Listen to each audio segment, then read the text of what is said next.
Hammaga narx qiziq. Videoni boshidan aytaman, narxi bilan har bittasini aytib chiqaman. Qani ketdik. Bugungi furgonimiz xudo xohlasa 25-sentyabr bilan Buxoroga ketadi. Mana shu logotiplari bilan tushirib, cho'tki qilib, xo'p.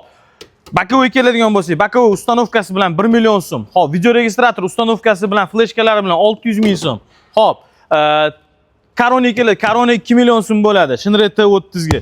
Tentga asosiysi mana shu tent bo'ladi. Tent ustanovka narxi 13 million so'm bo'ladi. Xohlasangiz mana bunaqa logotiplaringizni ham tushirib beramiz. Bu logotip hech qanaqa arakal emas, boshqa emas. Bu polностью tentga chiqarilgan, koreyskiy tentga chiqarilgan. Hamma joyi germetika bilan to'ldirildi, gabarit chiroqlar qo'yildi, yonboshga zo'ridan. Hop, yonboshga yashik. Yashik har bittasi 400 ming so'mdan turadi. Tent tanlashda adashmang aka. Siz adashmang. Hop, orqa tomoniga keladi. Orqa tomon ham zashitalarni ham qo'yib berdik. Bonus qilib qo'yib beramiz sizga ham. Hop, projektorlar qo'yib berganmiz. Orqa eshigi.